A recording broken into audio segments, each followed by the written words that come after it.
여러분 안녕하십니까? 성경말씀 사관학교입니다. 오늘 또 구약 신약 말씀무장 257회가 되겠습니다. 257회입니다. 오늘 물질로 후원해 주신 분이 계십니다. 우리 한상률 성도님 25만원 진심으로 감사드립니다. 이 마지막 때 완전한 말씀 무장하여 완전한 종으로 하나님께 쓰임받기를 예수 그리스도 이름으로 기도드립니다. 저는 하나님께서 이 마지막 때 말씀의 나트로 사용하시려고 창세전부터 예비해 놓은 자입니다. 선자 이름으로 선자를 영접하는 자는 선자의 상을 받을 것이요 의인의 이름으로 의인을 영접하는 자는 의인의 상을 받을 것이라고 주 예수님께서 말씀해 주셨습니다. 저희의 연락처는 카톡 아이디 니키777이 되겠습니다. 이 말씀은 여러분의 기도와 후원으로 제작이 되고 있으며 우리 당대와 우리 사후에도 이 말씀이 계속 기독교 안에 전파될 수 있도록 유튜브에 영상을 남겨놓을 예정입니다. 오늘 또 개신교의 구원론의 오류를 바로 잡으려면 88회가 되겠습니다. 우리 개신교는 큰 약점을 가지고 있는 것이 있는데 공의 언약을 버린 종교라는 것입니다. 은혜 언약만 취하고 공의 언약을 버린 종교가 개신교입니다. 우리 기독교 안에는 3대 종파가 있는데 정교하고 천주교하고 개신교가 있습니다. 그런데 이 개신교가 500년 전에 천주교에서 루터가 뛰쳐나와서 주장한 것이 뭐냐면 은혜로 구원받는 것만 주장했어요. 그래서 이 개신교의 테마는 오직 은혜 오직 믿음입니다. 솔라 그라티아 솔라 피데입니다. 그래서 이 종교개혁자들이 만들어낸 구원대요, 이 라틴어로 솔라 그라티아 하면 오직 은혜로, 솔라 피데 하면 오직 믿음으로 그렇게 구호를 만든 것입니다. 그것이 무엇을 이야기하냐면 개신교는 은혜 언약만을 받아들인 종교고 공의 언약을 버린 종교라는 걸 만천하에 공표한 겁니다. 그러나 오늘날 개신교에서는 이거를 눈 감고 있습니다. 그래서 하나님께서는 이 마지막 때 저를 말씀의 종으로 세우셔가지고 신약과 구약을 통틀어서 여러분들에게 세밀하게 은혜 언약과 공의 언약을 정확하게 구분해서 가르쳐주고 있는 것입니다. 은혜 언약과 공의 언약을 구분하지 못한 사람은 망합니다. 망해서 다 지옥에 들어가요. 그래서 구분해서 정확하게 신앙생활을 해야 합니다. 그래서 이 정교하고 천주교는 은혜 언약과 공의 언약을 다 취해서 교리로 만들었지만은 이 개신교는 그렇지 않습니다. 은혜 언약만을 취해서 이렇게 교리로 구원론을 만들었고 교리를 만들었기 때문에 개신교 이 목사들하고 또 신학자들하고 이렇게 대화를 나눠보면은 그들의 입에서는 행위에 의한 구원이라든지 율법에 의한 구원이라든지 이런 거는 들어보기가 하늘의 별따기일 것입니다. 그것이 뭐냐? 공의 언약을 버렸다는 징표입니다. 그래서 오늘은 뭐에 대해서 좀 알려드리려고 하냐면 이 성막이라고 하는 것이 있는데 어저께 제가 이 성막에서 드리는 제사에 대해서 좀 알려드렸죠. 제사를 드리는 그 방법에 대해서 좀 알려드렸습니다. 제사를 드리는 방법에 대해서 알려드렸는데 오늘은 이 성막 안에서 어떤 순서대로 이게 행해지는지 그 순서를 전체적으로 좀 알려드리려고 해요. 어제는 이 번제단에서 행해지는 이 제사를 말씀을 드렸다면 오늘은 이 성막 전체를 놓고 좀 순서를 좀 알려드리려고 합니다. 성막에 이 성물이 놓이는 것인데 이 법궤라는 것을 제가 인터넷에서 이게 다운받았는데 이게 기독교 목사가 만들어 놓은 것 같은데 이게 법궤라고 쓰면 안 됩니다. 히브리어에는 법궤라는 말 자체가 없어요. 단 한 번도 히브리어에는 등장하지 않아요. 법궤라는 말을 쓰는 거는 한글 성경밖에 없어요. 그래서 이거 언약궤로 바꿔야 됩니다. 어쨌든 이 지성소 안에 언약궤가 놓이고 그 다음에 이제 휘장이 쳐지고 그 다음에 어떻게 이게 놓이냐면 성소 안에 이 세 가지의 성물이 있는데 이 성물이 놓이는 순서가 어떻게 되냐면 이 진설병이 가장 먼저 놓입니다. 진설병 상이 가장 먼저 놓이고 두 번째는 등잔대가 놓이고 마지막으로 이 금향단이 놓여요. 그리고 이 바깥들 이제 여기에 휘장을 치지요. 그리고 바깥들에 나와 가지고 번제단이 먼저 놓이고 그 다음에 물두멍이 놓입니다. 이렇게 되어 있어요, 순서가. 그리고 바깥에 이 뜰 있죠. 이것을 칩니다. 이게 이제 뜰인데 이게 가로 세로 하면은 이 가로가 총 100규빗이에요. 그리고 이것이 50규빗이고 그래서 이것을 반으로 접으면 정사각형이 됩니다. 이 성막의 단면도를 접으면 정사각형이 나와요. 딱 펼치면 직사각형이 되겠죠. 그러니까 50, 50 크기인데 이것이 50, 50이 두 개가 붙어 있다고 보면 됩니다. 성막은 크기가 그래요. 그리고 이 문은 동쪽에다가 냅니다. 성막문은 동쪽에다가 하나만 내는데 이 문 길이가 20규빗이에요. 엄청 넓어요. 보통 우리가 저기 요즘에 초등학교나 뭐 중고등학교에 문을 낼 때 이렇게 넓게 내지는 않을 겁니다. 이것이 약 계산하면 9m 정도 나오는데 이렇게 문을 넓게 낸 이유는 하나님 백성들이 누구든지 들어와서 제사함을 받도록 하는 하나님의 뜻이 담겨 있습니다. 그리고 이것이 이제 그 뭡니까? 이것이 뭐냐면 성막인데, 성막할 때 이게 성막인데, 성막은 지성소하고 성소로 이렇게 있어요. 그래서 이 지성소가 10규빗, 10규빗이에요. 가로 세로가. 그러면 성소는 어떻게 되냐면 10규빗 지성소를 두 개 더해놨다고 보면 돼요. 그래서 10규빗 하면 이게 20규빗이 나오죠. 그래서 20규빗입니다. 성소는. 그래서 지성소의 크기 2배가 성소예요. 그래서 이 지성소는 정사각형이 나옵니다. 정사각형이 나오고 이 성소는 직사각형이에요. 이제 정사각형 2개를 붙여놓은 것입니다. 그렇게 구조가 되어 있습니다. 그리고 이 바깥들도 아까 이야기했지요. 50규빗, 50규빗인데 이거를 딱 2개를 더하면 100규빗이 나오죠. 그래서 그렇게 구조가 만들어져 있습니다. 이 성막의 구조도 그렇게 되어 있고 이 바깥들의 구조도 그렇게 되어 있어요. 그래서 이 사이즈는 제가 크기는 다 이야기해 드렸죠. 이 길이가 100규빗이고 이게 50입니다. 문은 20규빗이고요. 그래서 우리가 이 성물이 놓이는 순서가 어디에 나왔냐면 출애굽기 40장에 나와 있는데 40장에 나와 있는데 우리가 들어갈 때는 역순으로 들어가면 됩니다. 그래서 여기서 우리가 주일날 우리가 이게 성막 이 구조도 순서 그대로 역순으로 들어가는데요. 그러니까 문을 열고 들어가고 물두멍을 먼저 들리고 번제단으로 갑니다. 그 다음에 역순이기 때문에 분향단이 가장 마지막에 놓였다 그랬죠. 이 성소 안에서. 그래서 분향단을 가장 먼저 갑니다. 그 다음에 두 번째로 등잔대로 가고 마지막 떡상에 가요. 그리고 이것을 마치면 지성소로 들어가서 법궤가 아니고 언약궤입니다. 이 언약궤에서 언약궤는 하나님의 상징인데 하나님은 이 땅에 계시는 분이 아니고 신약에는 하늘에 계신 분으로 딱 정해놨어요. 그래서 하늘에 계신 우리 아버지 그러지 땅에 계신 우리 아버지 이런 말씀은 신약에 없어요. 그래서 이 언약궤는 하나님의 상징인데 우리가 지성소에 들어가서 여기서 경배를 올립니다. 그래서 출애굽기 40장에 보면 이 성막이 완성이 되고 성물이 안치되는 순서가 나와 있는데요. 성막이 이제 세워지게 됩니다. 언제 세워지냐면 출애굽한 다음에예요. 출애굽을 하게 되는데 그 출애굽을 언제 하게 되냐면 출애굽을 언제 하냐면 출애굽은 첫 번째 해지요. 첫 해 1월 15일 날 출애굽을 합니다. 1월 14일 날 6월절을 지키고요. 1월 15일 날 출발을 합니다. 그 다음 날. 그래서 1월 14일 날은 6월절을 지키죠. 6월절을 지킵니다. 그래서 출애굽은 그 다음날 1월 15일 날 합니다. 그렇게 해서 성막이 1년 뒤에 건축이 돼서 완성이 돼요. 세워집니다. 성막이 1월 1일 날 세워져요. 세워지는데 지성소부터 안치가 된다 그랬죠. 지성소에서 성물이 먼저 안치가 되는데 언약궤 아까 보여드렸던 언약궤 있죠. 이 언약궤 이 법궤라고 하면 안 됩니다. 법궤라고 하는 말을 쓰면 안 돼요. 법궤라는 말을 쓰지 마시고 언약궤라고 써야 됩니다. 그래서 증거궤나 언약궤라는 말을 써야 돼요. 이 법궤라는 말 자체는 구약 성경 히브리서에 단 한 번도 등장하지 않아요. 그거는 이방인 성경으로 번역될 때 이런 법궤라는 용어 같은 거를 썼기 때문에 이게 나온 거지 이 히브리어 원문에는 없습니다. 그러니까 이런 거를 모르기 때문에 기독교 목사들이 이걸 만들 때 법궤 이렇게 딱 만드는 거예요. 이게 제가 조금 전에 인터넷에서 이게 다운받은 건데 실제로 우리 기독교 성경에 보면 법궤라는 말이 이렇게 나옵니다. 법궤. 법궤라는 말이 2번 나와요. 법궤라는 말이 한 번 나오네요. 한 번.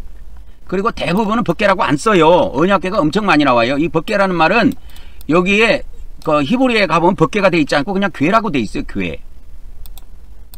그러면 언약궤로는 몇 번 나오냐? 많이 나오죠. 근데 이렇게 많이 언약궤가 48회가 나오고 법궤는 한 번만 나오는데도 봐보세요. 이 기독교 목사들이 이거를 단면도로 만들 때 이거를 법궤라고 이렇게 칭한다고.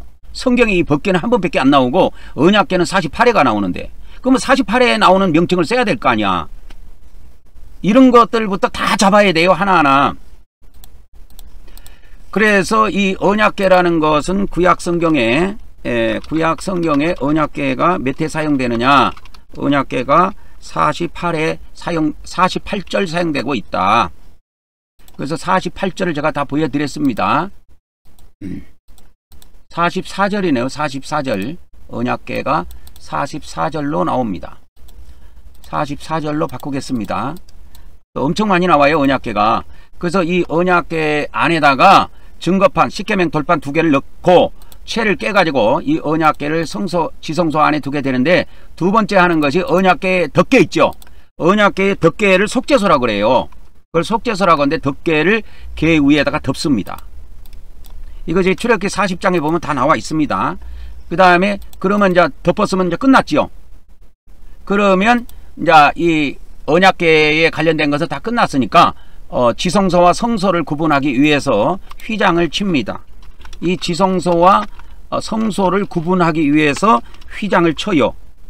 그런데 이것이 예수님이 십자가에 돌아가실 때 휘장이 찢어졌다는 건 알고 있지요. 이 휘장이 찢어졌다는 의미는 뭐냐면 지성소와 성소의 구분이 없어졌다, 그런 의미도 돼요. 그래서 구약에는 지성소와 성소의 구분이 존재하지만 신약에는 지성소와 성소의 구분이 없고 찢어져서 이렇게 됐습니다. 그래서 어떻게 되냐면 지금 신약 시대에는 지금 신약 시대에는 어떻게 되냐면 우리가 제사장들이 지성소까지 들어갈 수가 있습니다. 들어가는 것이 가능합니다. 이 신약 시대에는. 구약 시대에는 이 지성소는 대제사장만, 그것도 1년에 한 번밖에 못 들어가요. 아무도 못 들어갑니다. 모세는 이제 특별히 언약의 말씀을 받기 때문에 지도자 입장에서 하나님께서 특별히 무슨 말씀을 하실 때 불러드려서 모세에게 언약을 주시기 위해서 불러드려서 그런 것이지, 그 뒤에 제사장 체계가 완성되고 나서는 이 지성소에는 아무나 못 들어가요. 그렇게 해서 우리가 이제 이 지성소, 이게 이제 휘장입니다. 휘장은 이제 지성소 안에 있는 것을 안치가 끝나면 휘장을 치고 성소 안으로 와서 성소의 휘장을 칩니다. 성소의 휘장을 쳐요. 그래서 성소에는 3가지의 성물이 있습니다. 3가지의 성물이 있어요. 그래서 이 3가지 성물이 뭐냐면 떡상이 있고 등잔대가 있고 금향단이 있습니다. 그래서 놓이는 순서는 떡상이 먼저 놓이고 등잔대가 2번째로 놓이고 3번째는 금향단이 놓입니다. 이런 순서로 놓여요. 이런 순서로 놓인다니까. 그러면 이런 순서로 놓이는데 우리가 제사장이 성소에 들어가는 순서는 어떻게 되느냐? 이게 역순으로 가면 돼요. 역순으로. 그래서 이 역순이 뭐냐? 이렇게 되는 겁니다. 역순이 이렇게 되는 거예요. 되겠죠? 그래서 성소에 들어가는 순서는 금향단을 가장 먼저 갑니다. 그래서 우리가 주일날 예배 드릴 때 성소 안에 들어갈 때 가장 먼저 금향단에 가서 기도를 올립니다. 2번째는 등잔대에 가는데, 이 등잔대는 성경에 보면 남쪽에 배치되도록 되어 있어요. 남쪽이라고 하면 잘 어딘지 몰라요. 왼쪽으로 보면 됩니다. 왼쪽. 그래서 여기에서 이렇게 쭉 가면 이거 서쪽을 향해서 동쪽에서, 여기가 문이 동쪽이니까 동쪽에서 서쪽을 향해서 갈 때 서쪽을 바라본 상태에서 왼쪽이 등잔대가 놓여요.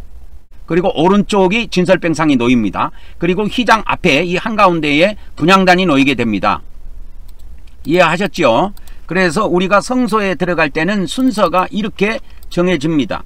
그래서 이 성소에 들어가는 순서는 제가 어떻게 알았냐면 이걸 궁금해 갖고 성령님께 제가 예전에 물어봤어요.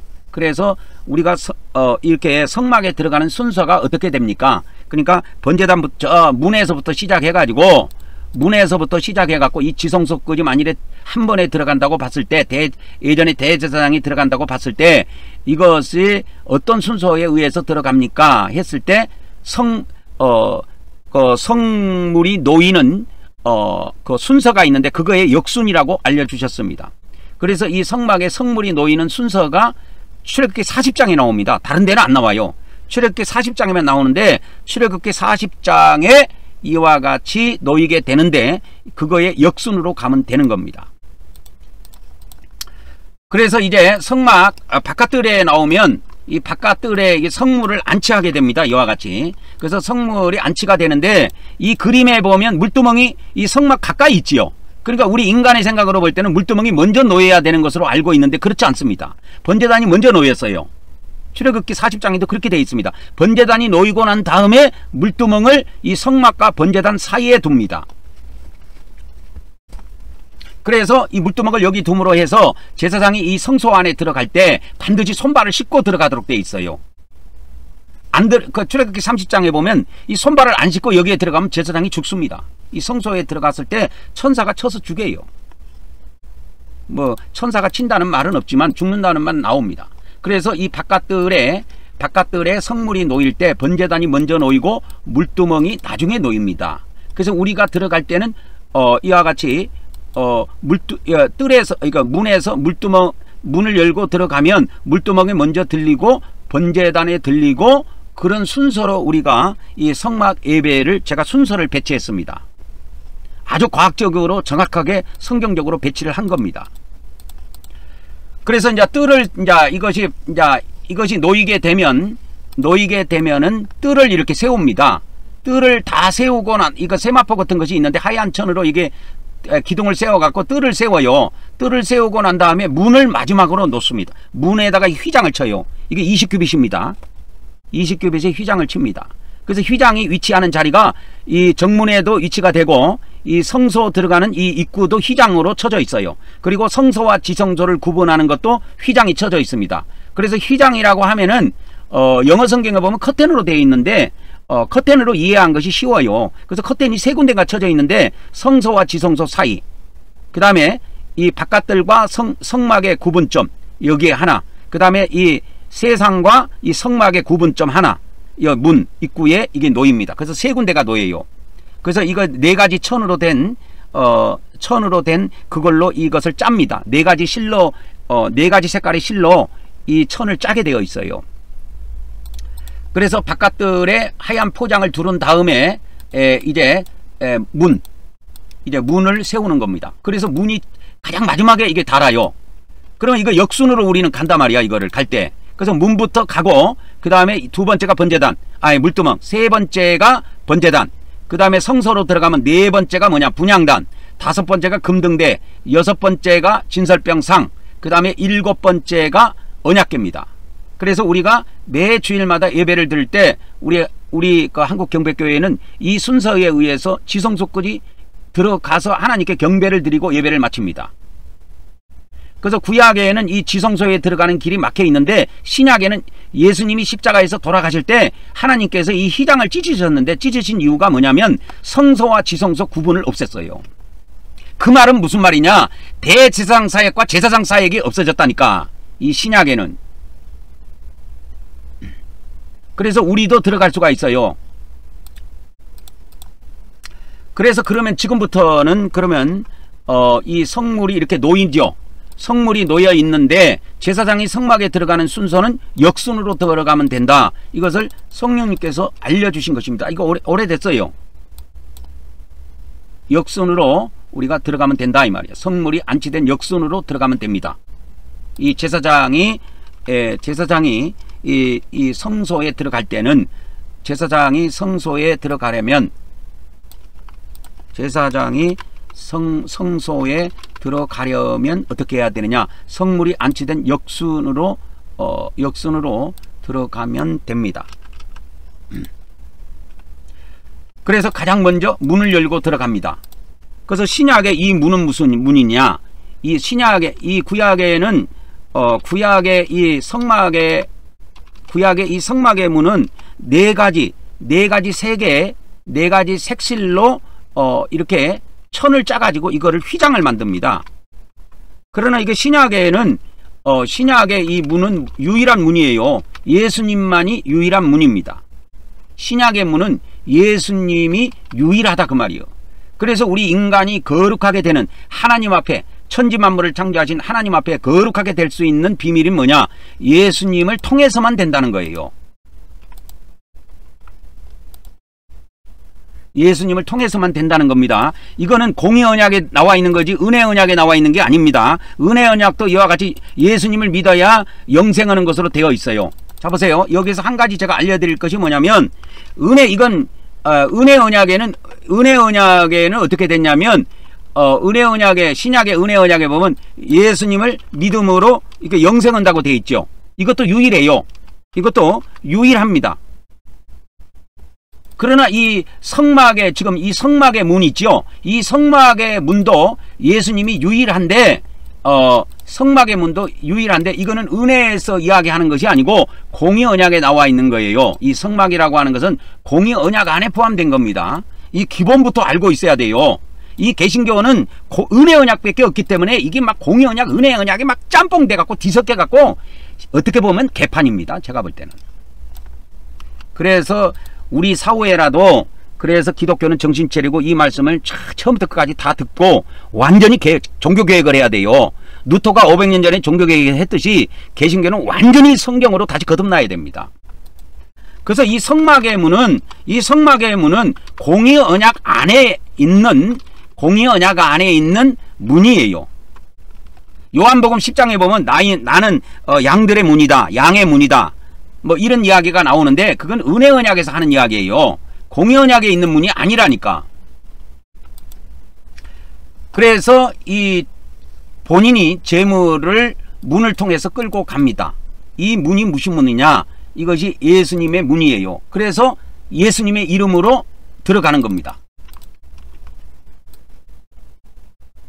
그래서 예수님의 이름으로 하나님께 어떻게 한다? 나아간다 이 말이야. 예배라고 하는 것이 뭐냐? 예배, 제사라고 하는 것이 뭐냐? 예수님의 이름으로 하나님께 나가서 하는 것을 말하는 거예요. 이 비밀을 아셔야 됩니다.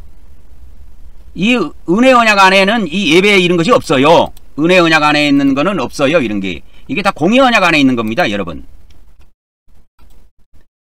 그래서 우리 개신교는 어떻게 보면은 매 주일날 예배를 하는데 은혜 언약만 가지고 이게 만들어졌기 때문에 이게 난감합니다. 여러분. 그래서 이제 두 번째에 이 본인이 재물을 끌고 들어가면 이 문을 통해서 예수님의 이름으로 하나님께 나간다고 그랬죠. 그래서 재물을 끌고 하나님께 나가면 재물 위에다가 안수를 하는 거예요. 그러면 이 본인이라고 하는 이 사람을 뭐라고 할까? 본인이라고 하는 이 사람을 뭐라고 할까? 제사 드리는 사람에서 그냥 제사자라 그럴게요. 제사 드리는 사람입니다. 재물을 드리는 사람이다 그 말이요. 그래서 제사자라 그럴게요. 그러면 이 제사자라고 하는 이 본인은 물두멍에서 손을 씻습니까 안 씻습니까 했을 때 이 규정은 구약에 나와 있지 않습니다. 근데 이 제사자가 재물을 끌고 와갖고 재물 위에 머리에 안수를 했을 때 이 제사장이 옆에서 거들어 줍니다. 근데 이 제사장은 반드시 손발을 씻도록 돼 있어요. 손발을 반드시 씻게 돼 있습니다. 그러면 신약시대의 제사장은 누구냐? 신약시대의 제사장은 누구냐? 계시록에도 나오고 베드로도 그런 말씀을 하셨지만 그냥 믿는 자들이라고 보면 됩니다. 모든 신자들. 그래서 뭐 만인 제사장이라는 말이 나오기도 했는데 개신교에서 신약시대의 제사장은 믿는 너희는 이와 같이 제사장이라는 말이 베드로 전서에도 있고 그 다음에 요한 계시록에도 나와 있습니다. 그래서 여기서 너희라고 하는 것이 누구냐? 그냥 믿는 자들 그렇게 하면 돼요. 믿는 자들. 그래서 믿는 자들이 그래서 이 구약에는 백성과 제사장과 대제사장의 구분이 엄격하게 있었지만 신약에는 이와 같이 신약 성경을 보면 제사장과 백성의 구분보다는 이렇게 통칭해 갖고 업그레이드가 됐다고 보면 됩니다.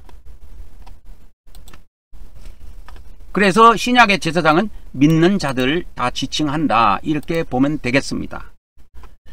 그러면 이제 머리에 안수했다라는 것은 무엇을 의미한다 그랬죠? 어제 제가 알려드렸죠. 머리에 안수한다는 것을 무엇을 의미라 그랬어요? 죄를 고백하여 이전하는 겁니다. 재물에게 전가하는 거예요. 죄를 고백하여 어디에게? 재물에게 전가하는 겁니다. 신약의 재물은 예수님이에요. 그래서 우리가 매일 예수 그리스도께 우리 죄를 넘겨드리면 됩니다. 그것이 죄의 정가입니다. 그리고 이와 같이 그 제물을 번제단 위에서 번제단 주위에서 잡아 죽이게 되어 있습니다. 누가 잡아 죽이느냐? 제사장이 잡아 죽이는 것이 아니고 본인이 잡아요. 본인이라는 사람이 제사장일 경우도 있고, 본인이 일반 백성인 경우도 있고, 본인이 족장인 경우에도 있고, 본인이 평민인 경우에도 있고, 본인이 또 가난한 자인 경우도 있고, 본인이 극빈자인 경우도 있고, 본인이 대제사장인 경우도 있어요. 이 본인이라고 하는 것은 구약 성경에 여러 제사 드리는 사람들이 다양하게 나와 있어요. 제가 금방 이야기했던 뭐 대제사장이나 제사장이나, 그 다음에 족장이나 평민이나, 그 다음에 일반 그 다음에 가난한 자나 극빈자나, 이런 6종류의 사람들이 있는데 그것이 다 본인이 되는 겁니다. 그래서 누가 제사를 드리냐에 의해서 제물도 달라져요. 근데 이 구약의 제물의 특징은 뭐냐면 매일 죽이게 돼 있어요. 그래서 매일 드리는 것이 있는데 매일 드리는 것이 번제입니다. 이 매일 드리는 번제를 상번제라고 하는데요, 매일 상번제를 드립니다. 아침 저녁으로. 이거는 1년 12달 단 한 번도 끊기지 않아요. 그러다가 일주일마다 안식일이 되면 추가로 안식일 번제를 추가로 드려요. 그리고 매월 초하루가 되면은 이와 같이 또 월삭이라 그래갖고 그때도 또 번제를 추가로 또 드립니다. 그래서 구약의 제물들은 매일 죽어요. 매일 죽습니다. 근데 신약의 제물은 어떻게 되냐면 신약의 제물들은 예수님으로 통일되어 있습니다. 신약의 제물은 예수님으로 통일되어 있는데 하나님께서 십자가에서 한 번 죽으신 것으로, 그래서 이제 이 히브리서에 보면 단번이라고 나와요. 단번이라고 나오는데 한 번만, 이런 뜻입니다. 그래서 신약의 이 제물은 다양하게 있는 것이 아니고 구약의 수많은 제물은 신약에 예수님 하나로 통일시켰어요, 하나님이. 그래서 신약에는 제물들이라고도 부를 수가 있지만 그 제물들이 예수님으로 통일되어 있습니다. 이게 통일되어 있어요. 하나로 통일되어 있어요. 그래서 하나님께서 그 아들 예수님을 십자가에서 죽이신 겁니다. 몇 번? 한 번만. 그래서 이걸 우리 기독교 성경에는 단번이라고 번역을 해놨어요. 단번. 이게 성경에 단번이라고 나오는데, 그래서 단번에 죽으시며, 이 말은 한 번만 죽는다는 그 뜻입니다. 그래서 히브리서에 이게 몇 번 나오는데 단번에 자기를 드렸다. 히브리서 9장 12절에도 단번에 성소에 들어가셨다. 이건 이제 제사를 드리는 겁니다. 단번에 자기를 드렸다는 건 제물로 드려진 것이고, 이걸 아셔야 돼요. 그래서 이것이 단번에 드려진 겁니다. 그래서 이 단번에 드려지는 의미를 알아야 돼요. 그래서 이거는 한 번 제물로 드려지신 겁니다. 예수님이 신약의 제물로 드려지신 거예요. 그 다음에 그 뭡니까? 그 다음에 또 뭐가 있냐면, 단번이 어디 나오냐면 히브리서 9장 12절에 나와요. 단번에 성소에 들어가셨다, 이렇게 나오죠. 단번에 성소에 들어가신 것이 나옵니다. 히브리서 9장 12절입니다. 히브리서 9장 12절에 예수님이 한 번 성소에 들어가셨다. 이거 하늘 성소입니다. 하늘 성소에 들어가심이 나오는데, 이거 하늘 성소입니다. 한 번 들어가시는 거예요. 그래서 예수님이 제물로 드려지신 것이 히브리서 7장 27절이고, 이 제물을 이와 같이 제물이 이제 어떻게 되냐? 이 제물이 신약에는 예수님이 대제사장으로 피를 뿌리기 위해서 하늘 성소에 들어갑니다. 한 번만 들어갑니다. 신약의 대제사장이 있어요. 그래서 이 구약에도 대제사장이 있는데, 대제사장이 피 뿌림은 땅의 성소지요. 1년에 한 번밖에 없어요. 이것이 무엇을 상징하냐면, 신약의 대제사장은 신약시대 전체에 한 번만 하늘 성소에 들어가서 피를 뿌리면 끝나요. 그래서 히브리서 9장 12절에 예수님이 한 번만 성소에 들어가셨다, 이렇게 기록하고 있는 겁니다. 한 번, 이렇게 나와요. 그래서 히브리서 9장 26절에 단번에 한 번만 제물로 드려져. 이것은 아까 그 위에 있는 것을 이야기하는 거죠. 이거를 이야기하는 겁니다. 그래서 예수님이 한 번만 제물로 드려지셨다, 그 말이요. 제물로 드려지심. 한 번만 드려지신 것입니다.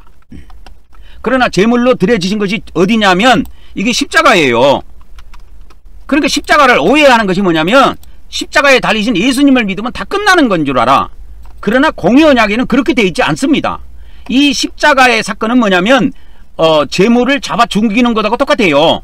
누가 잡아 죽이냐면 본인이 재물을 잡아 죽이는 거예요. 그래서 십자가에 돌아가신 것은 나라는 본인이 잡아 죽인 겁니다. 십자가에서 그 재물을. 이것이 통째로 다 한꺼번에 이루어진 거예요. 누가 십자가에서 잡아 죽였냐면 내가 잡아 죽인 거예요. 본인이라고 하는 내가 십자가에서 예수님을 잡아 죽이신 겁니다. 그래서 구약에는 매일 잡아 죽이기도 하지만 자주자주 잡지만 신약에는 하나님께서 이와 같이 제사법을 한 번만 제사를 드리도록 한 겁니다. 그래서 십자가에서 예수님을 한 번만 제물로 드린 거예요. 그러면 제물을 드린 것으로 끝나느냐? 그게 아니에요. 구약의 히브리서 9장 12절에 보면 예수님이 하늘 성소에 들어가신다니까. 그러면 하늘 성소에 들어가는데 몇 번 들어가야 되느냐? 몇 번 들어가야 되냐 이 말이요. 하늘 성소에 한 번만 들어가시면 돼요. 한 번만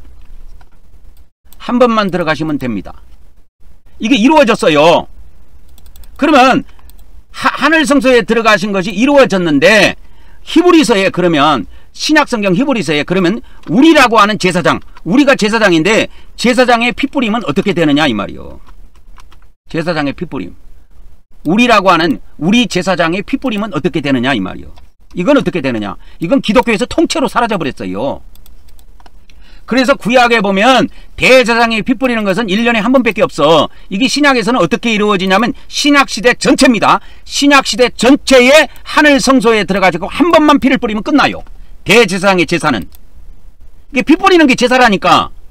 그러면 히브리서에서 우리라고 하는 이 믿는 자들이 제사장인데 우리라고 하는 이 제사장들이 피 뿌리는 것이 나오느냐? 없습니다, 여러분. 이건 기록이 안 돼 있다니까. 기록이 없어요, 이거는.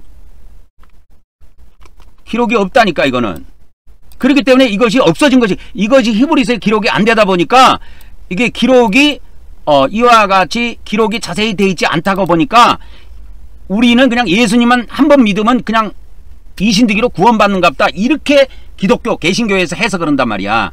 근데 그거는 엉터리입니다. 그렇게 되는 것이 아니고 그건 은혜 언약을 갖다가 막 공의 언약에다 끼 맞춘 거예요. 그래서 그런 겁니다. 그게 개신교는 공의 언약이 없어요. 은혜 언약만 갖고 구원론을 만들어버렸기 때문에 예수님을 한 번만 믿음으로 우리가 다 제사함 받는다는 식으로 이거 이야기하는 겁니다. 그래서 한 번의 제사함이 끝났다고 말을 해요. 그게 루터의 이신득이 구원론이에요. 한 번에 왕창 끝났다, 한 번의 제사함이 끝났다고 하는 것이 루터의 이신득이론이 그걸 이야기하는 겁니다, 여러분. 그래서 이 루터의 그 이신득이론이 있는데 이게 한 번의 제사함을 이야기한단 말이요. 뭐로? 믿음으로. 이런 거는 은혜식으로 푼 거지 구약의 공의 언약에는 없어요. 그러면 한번 봅시다. 자, 근데 기독교가 희한하게, 개신교가 희한하게 한 번의 제사함을 받아갖고 구원이 완성이 됐으면 제사도 한 번만 드리면 끝날 거야. 근데 왜 매주 예배를 하는지 그게 의문이야. 이것이 어디에서 왔는지도 몰라. 자기들은 천주교가 그렇게 하니까 따라하는 것 뿐이야. 근데 천주교는 이 사람들아 공의 언약이 있다니까. 천주교의 그래서 예배는 공의 언약에 기초한 예배예요. 근데 개신교는 공의 언약이 없는데 왜 예배를 드립니까, 매주? 그래서 이것이 뒤죽박죽돼 갖고 개판이라 그 말입니다. 개신교는 뒤죽박죽돼 갖고 개판이에요. 그래서 한번 보세요. 히브리서 9장 12절에 보면 예수님이 하늘 성소에 그냥 들어가신 것이 아니고 자기 피를 가지고 들어가서 대제사장으로 하늘 성소에 피를 뿌린 겁니다. 이거는 한 번 뿌림으로 끝나요. 예수님이 대제사장으로 피 뿌리는 거는. 근데 예수님 이 공의 언약을 모르다 보니까 개신교가 어디에 집착하냐면 예수님에게만 집착해. 자기들이 행할 것이 뭔지를 모르고 있다니까. 우리라고 하는 제사장이 할 일이 중요한 거야. 예수님은 예수님이 할 일을 할 뿐이고 우리는 우리 할 일을 해야 된다니까, 이 사람들아. 그래서 우리가 이 구약에 보면 이 제사장들이 이와 같이 구약에 보면 이 제사장들이 피 뿌리는 게 나와요. 피 뿌리는 게 나오는데 제사장은 매일 하는 겁니다. 매일 아침 저녁으로. 그래서 기독교에서 아침에 새벽에 그 예배 드리고 하는데 그것이 원래 은혜 언약에는 없는 거라니까. 주일날 안식일날 예배하는 것도 그건 공의 언약에 나오지 은혜 언약에 아예 없어요. 그러니까 이 개신교는 막 이게 뭐가 뒤죽박죽 돼버린 거야. 막 섞였어. 막 은혜 언약 하나 갖고 이 성경을 풀다 보니까 그냥 막 공영자도 갖고 와가지고 그냥 은혜 언약 안에다가 쑤셔 넣어버린 거야. 그래갖고 뒤죽박죽 돼 있습니다. 그래서 어저께도 제가 이야기했지만 우리 하나님의 지금은 백성과 제사장의 특별한 구분이 없이 이 신약 시대에는 제사장들이 어떻게 해야 된다? 매일 아침 저녁으로 피를 뿌리면 되는 겁니다. 피를 뿌리면 돼요. 그래서 구약의 제사장이 이렇게 구약의 제사장이 하는 거를 여기다 알려드릴게요. 구약의 제사장이 피 뿌리면 한 번이 아니야. 한 번이 아니야. 이건 매일이라니까. 매일도 아침 저녁에 꼭 해야 돼요. 구약의 제사장법이야 이게. 구약의 제사장법이라니까. 이거를 그러면 가로 1번으로 해볼까? 이거를 그러면 이걸 가로 1번으로 하고 신약의 대제사장의 피 뿌림을 가로 2번으로 하겠습니다. 근데 문제는 뭐냐? 문제는 뭐냐면 이게 있다니까. 신약의 세 번째가. 물론 구약에도 있겠지. 구약에도 뭐가 있냐면 여기에다가 하나 해볼게요. 구약에도 제사장의 피 뿌림이 있어요. 구약에도 제사장의 피 뿌림이 있다니까. 이거는 뭐냐면 매일 아침 저녁으로 해요. 이거를. 그러면 신약에는 어떻게 하느냐? 신약에 예수님의 피 뿌림, 대제사장의 피 뿌림은 한 번으로 끝났어. 그러면 신약에 그러면 제사장의 피 뿌림이 있다고. 제사장의 피 뿌림이 있어. 이 피 뿌림이 제사예요. 이거는 매일 행해지게 돼 있어요. 언제? 아침 저녁으로. 그래서 기독교에서는, 개신교에서는 아침에는 새벽 기도를 하는데 저녁은 또 없어. 근데 하나님 법은 그렇게 안 돼 있어. 아침 저녁으로 매일 하도록 돼 있어요. 이게 아침 저녁으로 매일 피를 뿌리게 돼 있습니다. 이거를 살리고 싶은 거예요. 저는 이걸 살려야 지옥 가는 걸 막는 겁니다. 근데 애석하게도 히브리서에 이 제사장이라고 하는 우리가 피 뿌리는 것이 거의 기록이 안 나와 있어. 완전히 안 나와 있는 게 아닙니다. 나와 있기는 있어요. 근데 그걸 읽어도 몰라 무슨 말인지. 그게 어디에 나왔냐면 히브리서 9장 14절에 나와 있어요. 보면은 히브리서 9장 14절에 보면은 뭐라고 나오냐면 이렇게 영원하신 성령으로 말미암아 흠없는 자기를 드린 하나님께 드린 그리스도의 피가 나옵니다. 어찌 너희 양심을 죽은 행실에서 깨끗하게 못하겠느냐? 그리고 살아계신 하나님을 살아계신 하나님을 섬기게 하지 못하게 하겠느냐? 못하겠느냐? 우리 양심을 살려갖고 살아계신 하나님을 섬길 수 있고 이 그리스도의 피가 우리를 깨끗하게 한다는 거예요. 이게 나와 있어요. 없는 게 아니야. 근데 이게 뿌리라는 말인지 뭐 믿으라는 말인지 내용이 정확하지 않다 보니까 이 히브리서를 백날 읽어도 몰라. 개신교에서. 기독교에서 이걸 모른다니까. 근데 앞에를 보면 알아. 히브리서 9장 13절에 보면 구약에 하는 이야기가 나와. 그리고 히브리서 9장 14절은 신약에 하는 일이야. 그러면 여기 13절하고 14절이 나오는데 이거를 이렇게 떼어가지고 이렇게 보면은 뭐를 알 수가 있냐면 이것이 뭐를 나타내냐면 히브리서 9장 13절이 하나 있고 히브리서 9장 14절이 있다고. 그러면 요건 14절, 요거는 13절입니다. 그러면 이거는 구약 거란 말이야. 염소와 항소의 피와 암장아지의 소를 부정한 자에게 뿌려. 피를 뿌렸단 말이야. 부정한 자에게 뿌렸다 그 말이야. 피를 뿌렸다니까. 피를 뿌린 거예요. 그 육체를 정결하게 하여 어떻게 해서요? 거룩하게 했다라는 거예요. 이것이 구약시대에 하는 일이라니까. 구약시대에 이렇게 했다라는 겁니다. 구약시대에 이렇게 했다라는 거예요. 그러면 신약시대는 이걸 이야기하고 있는 거예요. 히브리서 9장 14절이 지금 신약시대에 우리가 행할 걸 이야기하고 있는 거예요. 근데 이거를 성경을 봐도 이게 뭔 말인지를 몰라. 그러니까 기독교 목사들이 이 의미를 모르니까 그냥 넘어가 버리는 거야. 구약에 피를 뿌렸단 말이야. 이와 같이 염소와 항소의 피를 이렇게 부정한 자에게 뿌려갖고 그 육체를 거룩하게 했단 말이야. 그러면 신약시대에는 누구의 피를 뿌리냐면 동물의 피를 뿌리는 게 아니라 그리스도의 피를 뿌려가지고 우리를 깨끗하게 하는 거야. 그래서 예수님 피를 뿌리면 뭔 역할을 하냐? 깨끗하게 하는 역할이 있어요. 그리고 하나님을 섬기게 할 수가 있습니다. 그래서 깨끗하게 하고 섬기게 하는 겁니다. 이 예수 그리스도의 피가. 그러면 여기서 예수 그리스도의 피가 이랬는데 이 피를 믿으라는 말이냐 뿌리라는 말이냐? 앞뒤 문맥을 보면 구약에 동물의 피를 뿌려가지고 거룩하게 했다. 신약시대에는 그리스도의 피를 뿌려서 깨끗하게 할 수 있다 그 말입니다. 근데 이걸 사도 바울이 기록을 할 때 정확하게 짝으로 기록을 안 해놓고 그리스도의 피를 뿌려라는 것을 빼먹은 거야. 그래서 뿌리지 않은 거야 지금 개신교가. 이것이 여기만 나오는 게 아니에요. 그 히브리서 9장 또 뒤에 가면 또 나와. 또 나옵니다 여러분. 히브리서 9장 21절 22절에 이게 또 나옵니다. 똑같은 이야기가.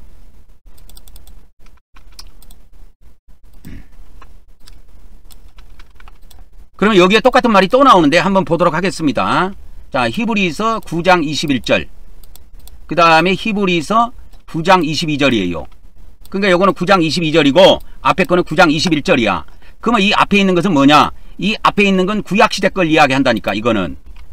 그러면 이 뒤에 있는 거 이거는 신약시대 것을 이야기하고 있단 말이야. 9장 22절은. 자 보세요. 또한 이와 같이 피를, 여기 나옵니다. 피를 장막과 성기는 모든 그릇에 뿌렸느니라. 뿌렸다 그 말이요. 피를 뿌렸다는 게 핵심이에요. 이거 히브리서 9장 13절에도 부정한 자에게 피를 뿌렸다는 게 핵심이에요. 그러면 신약시대에도 이렇게 부정한 자에게 그리스도의 피를 뿌려서 우리 양심을 뭐 어떻게 할 수 있다라는 거, 깨끗하게 할 수 있다라는 겁니다. 근데 이걸 안 해 기독교에서. 왜? 모르니까 안 했지. 개신교는, 특히 개신교는 이 공의 언약을 버렸기 때문에요. 이게 알 수가 없습니다 여러분. 이런데 관심을 두지 않아요. 그러면 더 보겠습니다. 9장 22절까지 봅시다. 그래서 율법을 따라 거의 모든 물건이 뭐로서 정결하게 된다? 피로서 정결하게 된다 이 말이에요. 피로서 정결하게 된다. 그러니까 피를 어떻게 했느냐 했을 때 뿌렸다 그 말이요. 그러니까 피 뿌림이 없으면 사함이 없다. 그렇게 번역해야 이게 옳습니다. 이게 피 뿌림이에요. 피 흘림이 아니고. 그래서 피 뿌림이 없으면 사함이 없는 겁니다. 이걸 정확하게 이해해야 됩니다. 그래서 구약에도 모든 제사에 피를 뿌린 거예요. 근데 이거를 피 흘림이 없으면 사함이 없다 그러니까 이 개신교에서 전도할 때 예수님이 당신을 위해서 십자가에 피 흘렸다. 그래갖고 이 성경 구절을 쓴다니까. 피 흘림이 없으면 사함이 없다. 예수님이 당신을 위해서 십자가에서 피를 흘리셨습니다. 그래서 예수님 믿으면 모든 죄를 사함받는다. 은혜식으로 이걸 해석한단 말이에요. 그래서 이 기독교는 성경을 해석할 때 은혜 언약만 갖고 성경을 해석하기 때문에 전부 다 은혜식으로 풀어버립니다. 그래서 이게 핏뿌림으로 바꿔야 됩니다. 그래서 제가 지금 이야기해주고 있는 것이 뭐냐면 제사장이 번제단에서 이거는 본인이 뿌리는 게 아니고 제사장이 뿌려요. 아까 본인이라고 하는 것은 제물을 드린 사람을 말합니다. 그래서 그 제물이 평민이 될 수도 있고 제사장이 될 수도 있고 일반 백성이 될 수도 있고 급빈자가 될 수도 있고 가난한 자가 될 수도 있어요. 그러나 그 본인이 가져왔다고 해서 본인이 제사를 드릴 수 있는 건 아니에요. 그 제사장이 죄를 져도 본인이 그렇게 하는 것이 아니고 제사장, 집례하는 제사장이 있어요.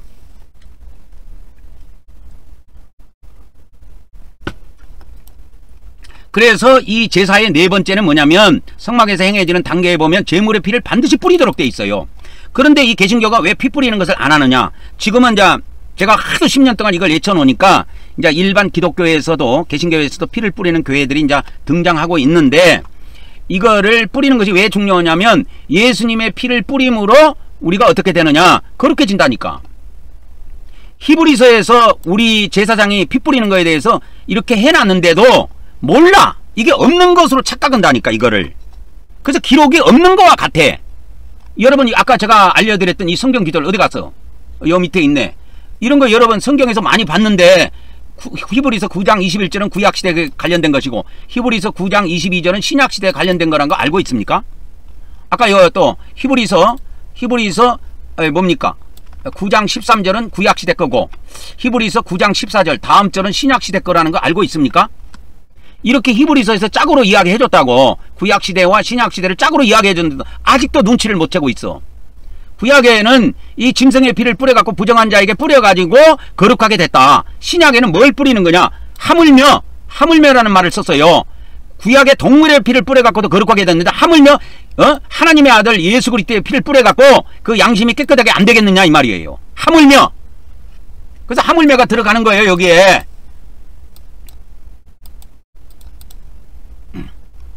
그래서 구약시대에 이와 같이 피를 장막과 장막에 쓰는 모든 그릇에 뿌렸고 사람에게도 뿌렸습니다. 그러면 율법을 따라, 이 율법이라고 하는 것은 공의언약을 말해요. 공의언약을 따라가지고 거의 모든 물건이 뭐로서 정결하게 되냐면 피로서 정결하게 돼요. 특별하게 뭐 물로 하는 경우도 있기는 있는데 그거는 특별한 무슨 사건 때 그렇게 한두 번 행해진 것이고 보통의 계명으로는 피로 정결하게 되어 있습니다. 성막 안에서 피를 뿌림으로. 근데 이것을 피 흘림으로 번역을 해가지고 예수님이 십자가의 피 흘림으로 모든 죄가 사함 받았습니다. 이 기독교에서는 은혜식으로 이걸 해석해버려요. 공의 언약으로 해석하는 게 아니고 이게 율법이라는 말은 공의 언약을 말해요. 그래서 이걸 은혜 언약으로 풀면 안 된다니까. 예수님 믿으면 다 제사함 받는다는 은혜로 풀면 안 된다니까.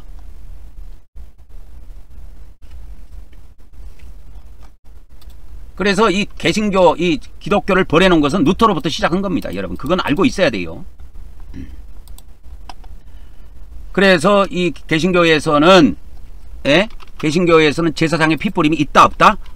신약의 제사장의 피뿌림이 있다 없다? 없습니다. 없다니까. 이제 뿌리는 교회가 이제 좀씩 나와요.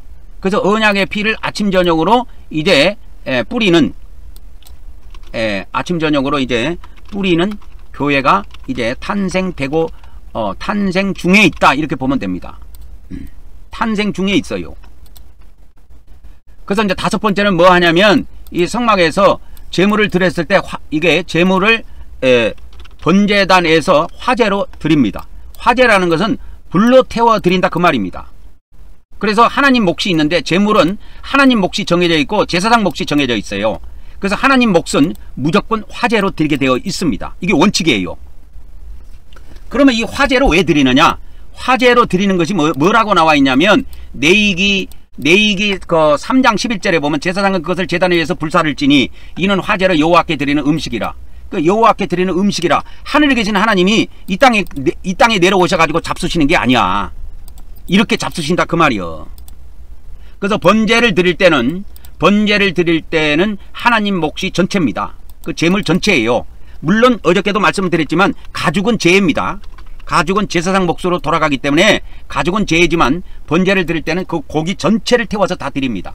그 외에 이제 그 외에 화목제라든지 속제제나 속건제나 이럴 때는 하나님께 좋은 부분, 가장 좋은 부분만 드리게 됩니다.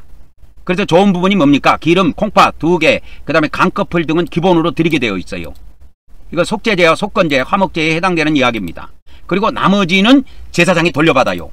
번제에는 제사장 몫이 없는데 번제에는 제사장 몫이 먹는 것이 없는데 화목제, 속제제, 속건제에는 제사장 몫이 있습니다. 그래서 이 불사람이라고 하는 의미는 하나님께 드린다는 의미예요. 하나님의 것을 하나님께 드린다는 의미입니다. 그래서 이 드림으로 인해 가지고 이 번제를 드릴 때 피를 뿌리고 난 다음에 이걸 다 태워서 드리죠. 그래서 죄와 부정이 하나님께 불살라졌다는 의미도 이게 포함이 되어 있어요. 포함이 되어 있습니다. 그래서 이 화목제의 경우에는 하나님 몫이 있고 제사자 또 제사장 몫도 있어요. 그래서 삼자가 먹으면서 교제를 할 수가 있습니다. 그래서 이 제사자라고 하는 거는 제물을 드리는 자를 말합니다. 그건 백성이 될 수도 있고 제사장이 될 수도 있고 족장이 될 수 있고 평민이 될 수 있고 가난한 사람이 될 수 있어요. 그래서 불로 태워드리는 것은 불로 태워드린 다음에 이렇게 사람이 나중에 먹게 되는데 고기를 나중에 먹게 되는데 그것은 하나님과 제사장이 이렇게 나눠 먹음으로 인하여 언약의 식사라 그래요. 이거를 구약의 이거를 언약의 식사라고 합니다. 그래서 출애굽기에도 보면 이스라엘 백성이 하나님께 이와 같이 공의 언약을 이렇게 하시고 난 다음에 식사하는 장면을 제가 출애굽기에서 시내산 언약이 체결된 난 이후에 식사하는 장면들을 알려드렸습니다. 그때 이걸 언약의 식사라고 합니다. 그래서 이 언약의 식사가 어떻게 적용이 되느냐? 제사장 몫이 있어요. 뭐 고기도 되고 곡식도 되는데 이게 하나님의 식사 이후에 제사장의 식사가 있습니다. 제사장의 식사가 있습니다. 그래서 하나님이 먼저 받으십니다. 화제로. 그리고 두 번째 제사장 몫이 있어요. 그래서 하나님과 함께 보통 식사를 합니다. 하나님께 번제를 올려드린 다음에 화제를 올려드린 다음에 제사장 몫, 그러니까 고기나 이런 거를 여기서 먹는 겁니다. 그래서 하나님과 함께 식사한다는 거예요. 이걸 언약의 식사라고 합니다. 번제에는 식사가 없어요. 근데 번제에는 없고 그 다음에 제사 드리는 제사자 몫이 있습니다. 백성의 몫이라고 해도 됩니다. 그래서 이때는 제사자라고 하는 제물을 가지고 온 사람을 말하는데, 제사자도 백성도 몫이 있어갖고 가족과 함께 나눠 먹습니다. 그 다음에 7번째, 이제 바깥들에서 일이 다 맞춰지고 나면 이제 여기서부터는 어디에 들어가냐면 성소에 들어가서 행해지는 겁니다. 이제 성소에 들어가서 이게 행해지는 거예요. 이거는 이제부터는 7번부터는. 그래서 제사장이 바깥의 일을 다 마치면 가장 먼저 향단회를 들어갑니다. 아침 저녁으로 매일 들어가요. 향단회 가갖고 향을 피웁니다. 향을 피워요. 그래서 향을 피운다는 말은 이게 신약에는 기도를 말하는데, 그래서 아침 저녁으로 하나님 앞에 끊이지 않는 기도를 올려야 되는 것을 의미합니다. 그래서 하나님 백성은 이와 같이 지속적으로 하나님의 백성의 기도가 지속적으로 이어져야 된다. 그리고 성경에 보면, 신약 성경에 사도 바울이 그랬죠. 데살로니가전서 5장에 쉬지 말고 기도하라는 말이 이 말입니다. 쉬지 말고 기도하라는 건 하루 24시간 기도하라는 말이 아니고 아침 저녁으로 정해진 시간에 꼭 기도를 올리라는 의미예요. 그게 기도의 향입니다. 근데 신약에 그러면 이 대제사장은 하늘나라에서 뭐하고 계시느냐? 지금도 간구하고 하나님 앞에 간구하고 계십니다. 그것이 히브리서 7장 25절에 나와 있습니다. 그분은 지금도 살아계셔서 그들을 위하여 간구하신다고 되어 있습니다. 그래서 이것은 대제사장의 기도예요. 이거는 대제사장 예수님의 기도입니다. 그러나 예수님이 기도하신다고 해서 나는 기도 안 해도 되겠다 이러면 망합니다. 그 사람. 그것이 아까 뭐와 같다고 그랬어요. 대제사장이 하늘에 가서 피를 뿌렸다고 해서 모든 것이 거룩게 됐다고 해서 제사장이 할 일을 안 하고 피를 안 뿌리면 그 인생은 끝나는 겁니다. 그 다음에 8번째는 뭐가 있냐면, 8번째는 이제 이와 같이 분향단 성소에 들어가갖고 분향단에서 향을 가장 먼저 피우고, 2번째는 등대에 불을 밝히게 되어 있어요. 저녁에 이걸 반드시 불을 밝히게 되어 있습니다. 등대에 불을 밝히게 되어 있습니다. 그래서 등불은 저녁부터 아침까지 이렇게 되어 있어요. 이게 규정이 이렇게 되어 있습니다. 하나님 말씀이 저녁부터 아침까지 항상 켜져 있어야 한다고 명하셨습니다. 그럼 아침 교례는 어떻게 되어 있느냐? 아침에는 이 등불을 정리하라고만 되어 있어요. 그래서 그 유대인의 전승에 보면 유대인 전승이라 그럴까요? 유대인의 전승에 보면 아침에 모든 불을 다 끄고 가운데 7개의 불이 있는데 가운데 등불만 켜두었다고 합니다. 가운데 등불만. 최고 가운데 등불이 있어요. 그래서 7개의 등불 중에서 양쪽 3개는 끄고 가운데 등불만 켜뒀다고 하는 이야기입니다. 그래서 이스라엘 백성들을 하나님께서 항상 구름기둥과 불기둥으로 인도를 하셨던 것처럼 이 불도 하나님의 임재의 불이기는 합니다. 그러니까 하나님의 임재가 상징이 돼요. 그래서 이것은 또 우리 편에서 보면 하나님의 임재 앞에서 끊이지 않는 봉사, 이걸 이야기합니다. 특히 여기에서는 이게 봉사가 특히 선행을 의미합니다. 이 기독교에서는 선행을 말하지 않는데, 그러니까 너희는 세상의 빛이니라, 너희는 세상의 소금이니라, 빛을, 그래서 등불을 켜갖고 말 아래 두지 않는다 그랬죠. 그게 끊이지 않는 선행을 이야기하는 겁니다. 그래서 등잔된 불은 하나님이 빛이 되시는 것을 상징하고 있지만 또 하나님의 백성이 빛이에요. 그래서 예수님이 너희는 세상의 빛이다 라고 이야기합니다. 그래서 너희 행위로, 이 말이요, 너희 행위로 사람들 앞에 너희의 선행을 나타내 갖고 하나님께 영광을 돌리게 하라, 그 말입니다. 그 예수님 말씀에 나와 있어요. 마태복음 5장에. 그래서 우리가 그래서 여기에 선행은 어떤 의미를 가지고 있냐면, 선행은 어떤 의미를 가지고 있냐면, 여기에서의 선행, 여기에서의 선행의 의미는 어떤 의미를 갖고 있냐면, 기름 부음을 받아 빛을 내는 그러한 선행, 그러한 열매를 말합니다. 그래서 여기서 이 등불은 스스로 밝힐 수 있는 것이 아니고 이 기름 부음을 받게 되어 있습니다. 그래서 성령의 기름 부음으로 생각하면 돼요. 그래서 우리 이 성경에서 말하는 이 선행이라는 이런 의미는 인간적인 선행을 의미하는 것이 아니고 성령에 의한 열매, 갈라디아서 5장에 나와 있는 성령에 의한 열매, 성령에 의한 선한 열매를 말합니다. 선한 행위. 그 다음에 이제 9번째를 가보면요. 이제 9번째를 가보면 이제 마지막으로 이게 떡상에 갑니다. 그래서 이 성물이 놓일 때는 어떻게 놓였냐면 떡상이 먼저 놓이고 이 언약궤부터 놓이고 휘장을 치고 그 다음에 떡상이 놓이고 등잔대가 놓이고 분향단이 놓였습니다. 근데 우리가 여기서 들어갈 때는 역순으로 들어가는 거기 때문에 문을 먼저 열고 물두멍을 걸치고 번제단을 걸쳐서 가장 먼저 분향단에 갑니다. 그 다음에 두 번째가 등대예요. 마지막이 진설병상입니다.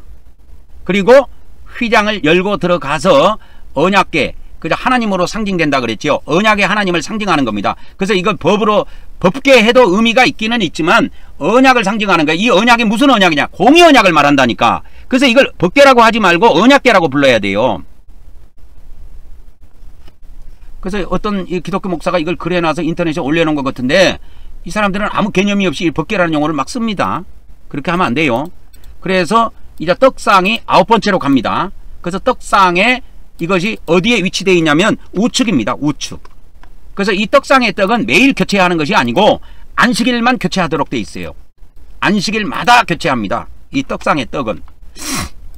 그래서 이것이 12개의 떡을 안치하게 되어 있는 두 줄로 놓습니다. 이거에 대해서 좀 설명을 드릴게요. 하나님 앞에 드려지는 백성의 봉헌은 이 떡은 이 드려지는 떡은 어떤 의미를 갖고 있냐면 지속적이고 주기적으로 주기적으로 행해야 된다. 그 주기가 뭐냐? 일주일 단위입니다. 그래서 12개의 떡이 드려지는 것은 12지파 전체가 하나님 앞에 항상 있어야 함을, 항상 하나님 앞에 살아야 함을 상징하고 있습니다. 그래서 하나님 앞에 이게 늘 놓여있는 떡, 이걸 진설이라고 합니다. 놓여있다, 진설되어 있다, 진열되어 있다, 그런 의미인데 이 놓여있는 이 진설떡은 백성의 삶과 수고를 하나님께 바치는 의미도 들어 있습니다. 그래서 이게 안식일만 교체되는데요. 안식일 날엔 그래서 하나님과 제사장의 교제의 날이다. 이렇게 봐도 무방합니다. 그래서 안식일 날은 특별히 오늘날은 이제 주일날이라고 그러죠. 주일날은 우리가 이렇게 하나님의 뭐를 먹는 날이냐? 하나님의 말씀을 먹는 날임을 보여준다. 이렇게 봐도 무방합니다. 떡이 상징하는 건 말씀이니까요. 그래서 이 교체된 떡은 제사장만 먹을 수 있고 거룩한 곳에서 먹게 됩니다. 이 거룩한 곳에 대한 것이 성경에 정확하게 나와 있지 않아요.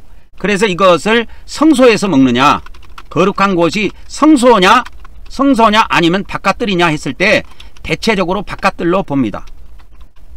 거룩한 것을 바깥들로 대체로 봅니다. 그래서 제사장이 고기를 먹을 때도 바깥들에서 먹고 그 다음에 떡을 먹을 때도 바깥들에서 주로 먹었다. 그렇게 봅니다.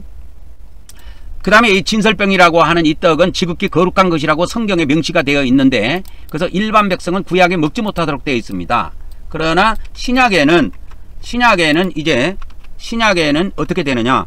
이 신약 시대에는 모든 믿는 자들이 제사장이기에 이제 참여할 수 있는 언약적 특권을 가지고 있다 이 말이에요. 신약 시대에는 구약과 조금 차이가 있습니다. 그래서 신약 시대에는 모든 믿는 자들이 제사장이기 때문에 이 안식일 날, 주일이죠. 주일날 이와 같이 하나님의 말씀을 먹을 수 있는 특권이 있다. 그리고 여기에서 또 한 가지 알 수 있는 것이 뭐냐면 디다케 문헌에 나오는 이야기인데요. 이 디다케는 12사도들의 가르침을 기록해 놓은 것인데 여기에 주일마다 성찬을 하라는 명이 있습니다. 주일마다 떡을 나누어 먹으라. 이것이 명이 있어요. 디다케 문헌에. 그런 의미도 여기에 포함이 되어 있습니다. 그것이 뭐냐? 진설병의 떡을 안식일마다 교체하는 의미입니다. 안식일마다 교체하는 의미예요. 그래서 우리는 이 말씀을 받아서 주일마다 우리는 성찬을 거행합니다. 그리고 주님께서도 이것은 내 몸이라 하신 말씀을 실천하는 날입니다. 주일은. 그래서 주일날이 뭐냐? 주님의 살을 먹고 주님의 피를 마시는 날이다. 이렇게 정의를 하는 것이 저는 이러한 믿음을 갖고 있습니다. 그래서 우리는 매 주일 우리는 성찬을 거행합니다. 이게 쉽지 않은데 이 쉽지 않은 걸 우리가 하고 있습니다. 해보면 어렵지도 않아요. 매주 할 수 있습니다. 마지막으로 10번째입니다. 지성소의 언약궤 위에 이 피를 뿌리게 되는데요. 이 피뿌림이 있는데 지성소의 언약궤 위에 피를 뿌리는 건 1년에 한 번만 합니다. 1년에 한 번 해요. 구약에는 1년에 한 번, 단 한 번만 대제사장이 속죄일날 7월 10일이죠. 피 뿌리는 행사를 합니다. 그래서 먼저는 대제사장이 자기와 자기 가족의 속죄를 위해서 수송아지 한 마리를 잡아서 지성소에 들어가서 피를 뿌립니다. 그래서 지성소에 들어가서 피를 뿌릴 때 어떻게 뿌리냐면 속죄소 위라 그러죠. 그 언약궤 위입니다. 언약궤 위에 피를 한 번 뿌립니다. 그리고 속죄소 앞에, 이 속죄소 앞이라고 하면 뭐하고 언약궤라고 그럴게요. 언약궤 앞에 피를 7번 뿌립니다. 그래서 속죄소 앞이라고 해도 돼요. 이게 속죄소 앞에, 그래서 총 8번을 뿌립니다. 그래서 이 속죄소 위에 동쪽에 한 번 뿌리도록 이렇게 성경에는 명시가 되어 있는데 이 동쪽에 뿌리라고만 되어 있어요. 이거 한 번인지 10번인지 명시가 되어 있지 않아요. 그래서 한 번으로 잡은 겁니다. 근데 이 속죄소 앞에 뿌리는 거는 7번이 명시되어 있습니다. 한번 보여드릴까요? 레위기에 그게 있는데 레위기 16장 14절에 있습니다. 대제사장이 자기와 자기 가족의 속죄를 위해서 숫송아지의 피를 가지고 가가지고 속죄소 동쪽에 뿌리고, 이 속죄소 동쪽이 어디냐면 속죄소 위를 말하는 거예요. 뿌리고, 근데 이게 몇 번인지 몰라요. 그래서 한 번으로 정해놓은 거예요, 제가. 그 다음에 손가락으로 속죄소 앞에 7번 피를 뿌리게 되어 있습니다. 이 백성의 경우에도 똑같아요. 백성의 경우에는 이제 이걸 하고 난 다음에 다시 나와가지고 염소를 잡아가지고 백성을 위한 속죄소를 드립니다. 속죄제를 드립니다. 그래서 염소의 피를 가지고 들어가갖고 속죄소 동쪽에 한 번 뿌리고 속죄소 앞에 7번 뿌려요. 이게 피를 뿌리는 것은 피 뿌림은 동일한 방식으로 합니다. 피 뿌림은 동일한 방식으로 해요. 근데 제물이 조금 바뀌어 있죠. 대제사장의 속죄를 위해서는 숫송아지, 온 백성들의 속죄를 위해서는 염소를 사용합니다. 그리고 이 속죄 1년에 한 번 들어가는 7월 10일 외에는 대제사장도 이날 외에는 지성소에 못 들어가요. 아무도 못 들어갑니다. 그래서 구약에는 이 길이 이렇게 막혀 있었어요. 구약에는 이 지성소의 길이 막힘, 그렇게 해놓을게요. 막혔는데 신약에는 이게 열려 있다니까. 신약에는 지성소의 길이 열려 있습니다. 신약에는 지성소의 길이 열렸어요. 신약에는. 그래서 히브리서 10장 19절부터 보면, 형제들아 우리가 예수님의 피를 힘입어서, 이 성소라고 하는 건 지성소를 말합니다. 지성소에 들어갈 담력을 얻었나니, 예수님의 피를 뿌리고 누구든지 이제 힘입어서 지성소를 들어갈 수 있다고 하는 겁니다. 그래서 우리를 위하여 휘장 가운데를 열어놓으신 상길이다, 이렇게 이야기했죠. 휘장은 그의 육체니라. 그래서 예수님의 육체가 십자가에서 찢어졌을 때 하나님께서 휘장도 찢었습니다. 그래서 새로운 길이 열린 거예요, 신약에는. 그러니까 하나님께 이제는 맘대로 나갈 수 있어요. 그래서 신약 시대에는 이제 신약 시대에는 대제사장이 아니라도 누구든지 예수님의 피를 뿌리고 담대히 하나님께 나아갈 수 있다 라고 하는 거예요. 이게 신약 시대의 특징입니다.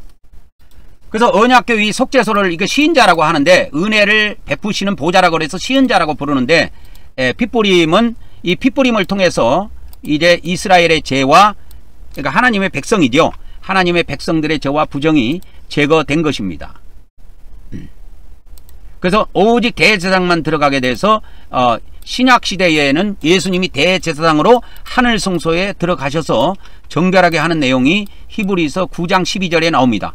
염소와 송아지 피로 하지 아니하고 자기 피로 영원한 속죄를 이루사 단번에 성소에 들어가셨다, 이 말이요. 그래서 예수님께서 이와 같이 거룩한 곳에 들어가사, 이것이 먼저 나와야 됩니다. 근데 킹제임스 성경에는 먼저 그렇게 되어 있네요. 단 한 번 거룩한 곳에 들어가사 우리를 위하여 영원한 구속을 얻으셨느니라.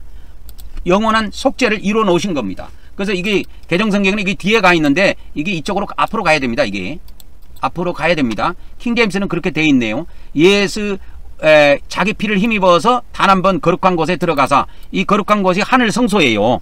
그러고 피를 뿌린 겁니다. 지성소에. 그래서 이거는 신경 쓰지 말고 그래서 대제사장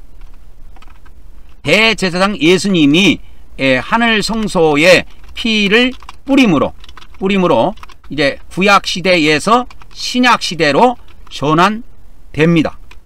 이것이 신약 시대로 전환된 것이 이때부터예요. 피를 뿌린 때부터. 구약이 끝난 겁니다. 동물의 피가 끝나고 예수님의 피를 뿌리는 시대로 전환이 된 겁니다. 그래서 하나님과 하나님 백성 사이에 이와 같이 언약 관계가 회복되는 것을 나타내기도 합니다. 피 뿌림은. 그래서 피 뿌림은 대속이 이루어짐을 보여주며 이로 인해 하나님과 하나님 백성 사이가 다시 언약 관계가 회복되어 교통할 수 있는 그러한 이러한 발판이 마련이 된 것입니다. 그래서 피 뿌림을 통해서 예수님이 하늘 지성소, 여기 땅의 지성소가 아니고 하늘 지성소의 피 뿌림을 통해서 우리가 알 수 있는 것이 뭐냐면 땅의 성소 시대가 끝나고 하늘에 뭐예요? 성소 시대가 열렸다 그 말입니다. 그래서 이 피 뿌림을 통해서 구약이 신약으로 전환된 대사건입니다. 이게. 그래서 지금은 우리가 신약 시대에 지금 살고 있는 겁니다. 그래서 하늘 성소에서 이루어질 것은 다 이루어졌어요. 이제 나머지는 뭐냐면 제사장인 우리가 예수님의 피를 뿌리는 우리가 매일 아침 저녁으로 예수님을 뿌리는 일만 남았다. 그렇게 하면 오늘의 말씀이 끝나겠습니다. 이제 매일 아침 저녁으로 여러분들이 예수님의 피를 뿌리는 일만 남은 겁니다. 어디에다 뿌립니까? 뿌리는 걸 알려드릴게요. 구약식의 피 뿌림은 여러분의 집에다가 사면에 피를 뿌리면 됩니다. 그리고 이어서 여러분의 몸에다가 4부분으로 나눠서 피를 뿌리면 됩니다. 그래서 이 신약식으로 이야기하면 원래 이 몸에다가만 4등분 나눠가지고 우리가 피를 주일날도 뿌리고 있는데 이것만 하면 되지만 구약식으로 하면 집에도 피를 뿌리면 좋습니다. 그래서 우리는 주일날에는 이 형태를 취하고 제가 아침 저녁으로 예수님의 피를 뿌릴 때는 저는 이 형태만을 주로 사용을 합니다. 어쨌든 많이 뿌리시기 바랍니다. 뿌려서 그리스도의 피가 히브리서 9장 14절에 그리스도의 피가 히브리서 9장 14절입니다. 그리스도의 피가 어찌 나의 양심을 깨끗하게 못하겠느냐. 그래서 살아계신 하나님을 섬기게 하지 못하겠느냐. 섬길 수 있게 한다는 겁니다. 예수 그리스도의 피가 그 피를 뿌리게 되면 나를 깨끗하게 하는 겁니다. 나의 마음을, 나의 양심을 깨끗하게 하는 겁니다. 믿으시고 뿌리시기 바랍니다. 오늘은 여기까지 하고 말씀을 마치도록 하겠습니다. 다음 시간에 뵙도록 하겠습니다. 내일은 제사함을 받지 못한 제들에 대해서 총정리를 해드리도록 하겠습니다. 구약에 나와 있는 제들을 총정리해 드리도록 하겠습니다. 이것이 문자가 들어왔다 그랬죠. 그래서 이걸 내일 정리해 드리도록 하겠습니다.